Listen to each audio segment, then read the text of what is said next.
Comparem a antiga Alemanha Oriental e a antiga Alemanha Ocidental e ousem dizer que é a economia que determina as instituições e não o contrário. É óbvio que a economia das duas Alemanhas era tão completamente diferente porque as instituições políticas levaram a instituições legais e essas é que geraram uma economia completamente diversa. É o exato oposto do que foi ensinado para a gente. É o exato oposto do que Marx inventou. Compare a Coreia do Norte com a Coreia do Sul e ouse dizer que a economia que gera a estrutura institucional, política, da Constituição de cada uma. Ora, é o mesmo país, ele só foi rachado no meio. É a mesma cultura, é o mesmo tudo. A renda per capita da Coreia do Norte é igual à do Gabão. A renda per capita da Coreia do Sul, na década de 80, passou o limite dos 20 mil dólares, que é o limite dos países ricos. Hoje está em 35. Tá? Mais uma década, duas, vai alcançar a Grã-Bretanha, a Alemanha. O que eu quero dizer para vocês, então, é que a gente tem esse pequeno problema de considerar a Constituição ao contrário do que foi ensinado para a gente. Na verdade, as instituições políticas é que geram as instituições jurídicas das quais eu quero falar hoje. E o que eu quero dizer para vocês é algo que se diz desde o primeiro curso, desde o primeiro ano do curso de Direito, e que é muito útil para todo mundo que vai, de qualquer maneira, se envolver com política. Vai na Constituição primeiro. Ah, mas você é processualista, o que diz o Código de... Sempre, vai na Constituição primeiro. A Constituição dá toda a estrutura básica do país inteiro. A própria noção do que o país é depende da Constituição. O país é aquilo que está previsto no artigo 1º da Constituição. O Brasil é uma república federativa. Veja, até o tipo de país que nós somos depende da Constituição. E esse nome, Constituição, é muito bom. O país é constituído em função disso. Não somos uma monarquia, somos uma república federativa. A Constituição já começa dizendo isso. Não é a economia que determina as instituições, são as instituições que determinam a economia. E de onde vêm as instituições? Vem da estrutura política. Vem da estrutura jurídica, perdão. De onde vem a estrutura jurídica? Vem da estrutura política. O que nós estamos fazendo aqui? Por que é tão importante o novo? Porque é essa estrutura política que vai determinar a estrutura jurídica. De onde vem a estrutura política? Vem da estrutura cultural. Ah, mas a Constituição é ruim, a Constituição é confusa. A gente até pode discutir isso. Mas o primeiro, vai na Constituição. Veja ali as regras do que pode cada ente, do que não pode. É comum a gente ver, o prefeito falou que vai instituir pena de morte. Não é competência dele. Um candidato a prefeito de Santos, alguns anos atrás, não, porque a legislação do Porto, nós vamos mudar tudo. Não é competência do município, é competência da federação. Então, essas regras, o básico delas, a essência delas, está na Constituição. E o que está na Constituição depende da política. É até uma divergência que eu tenho com um livro que eu gosto muito, que é Porque as Nações Fracassam. O livro é fantástico em dizer quais são as razões erradas que as pessoas apontam pelas quais as nações têm sucesso ou fracassam. E eles concluem, a questão são as instituições. A minha discordância está aí. Ok, mas de onde vêm as instituições? O livro não explica. O que eu quero dizer para vocês, em resumo, as instituições vêm das criações políticas. As instituições jurídicas vêm da política. E é por isso que a gente pode até não gostar da Constituição, mas na hora do eu posso ou eu não posso, você não vai no Código Penal, no Código de Processo Civil, que é a minha especialidade, você não vai no Código Civil primeiro. A gente vai por força do hábito, porque depois de ano de treino você já sabe. A gente tem de ir primeiro na Constituição, para depois ir lá. Porque pode ser que aquela regra seja simplesmente inconstitucional. Como uma tentativa de mudança, não foi em Santos, foi em uma outra cidade portuária, de mudar o regramento do funcionamento, porque era matéria de lei federal, e a Câmara Municipal quis mudar. Essa tentativa é flagrantemente inconstitucional. A lei já nasce inconstitucional. Insisto, entendido isso, vocês entenderam 95% do que a gente tem para dizer. Mas vamos lá. Vocês já devem ter visto, devem ter lembrado, o artigo 1º é esse que eu falei. O 2º divide em executivo, legislativo e judiciário. 3 poderes autônomos e independentes. Quais são as funções deles? Vocês devem lembrar. Rapidamente, o judiciário julga. infringida a lei, infringida a norma ou alegada infringência de norma, o judiciário vai dizer, em última instância, se aquilo é verdade ou não. Inclusive dizer se matéria é constitucional ou inconstitucional. O legislativo cria as leis. Quando a gente for pensar em questões municipais, é uma das coisas que temos de atentar. O que é tarefa do executivo, o que é tarefa do legislativo. Muitas vezes tem candidato a prefeito prometendo coisa que depende de alteração de lei municipal. Conhecimento adequado disso vai te dar a capacidade de discutir o assunto com ele. Vai te dar a capacidade de dizer, não, isso está errado. Se você é candidato, mais ainda, você precisa saber esse tipo de coisa. Seja candidato para o legislativo ou para o executivo. O executivo, no Brasil, ele tem um poder enorme. Em tese, ele só deve, como diz o nome, executar as leis, só fazê-las cumprir. Na prática, o executivo tem um poder muito grande. Infinitas vezes vocês vão ouvir a frase, só no Brasil.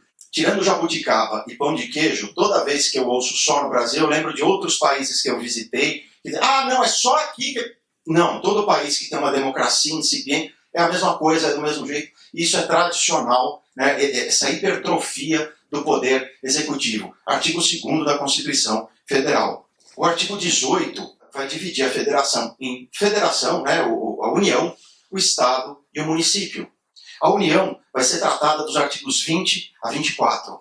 E ali ela vai ter uma série de matérias que são exclusivas da União. Relação de Estados, guerra e paz, fronteira, moedas, finança. Tudo isso, na maioria dos países, é a União que cuida. De certa forma, a gente já vê um Estado grande aí. Mas na nossa Constituição, a coisa vai muito além. Telecomunicações, transporte aéreo e ferroviário, recursos hídricos. É uma infinidade de matérias que são de cargo da União e que ela pode fazer concessões. Olha quanta bondade. Se você quer ter algum negócio, você pode conseguir uma concessão. Quer dizer, o Estado é o dono, mas ele te permite, ele te concede trabalhar com isso. A simples análise do que é competência da União já mostra o tamanho da hipertrofia do Estado brasileiro. Já mostra a mentalidade de quanto nós gostamos, ou de quanto veio até agora, o gigantismo estatal brasileiro. Menor do que na época da ditadura militar, ok, que chegou até o ponto de 80% da economia estar na mão do Estado.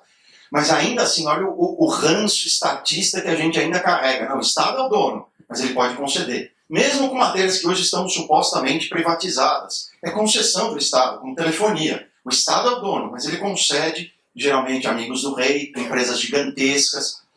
Na Alemanha é comum, o condomínio não gosta do provedor de internet, o condomínio cria um provedor de internet só para ele, só para o próprio condomínio. Se você fizer isso, a Polícia Federal bate na sua casa, você está cometendo crime federal. Tá? Mas essas, então, tá lá nesses artigos, para quem tiver curiosidade, as atribuições da União.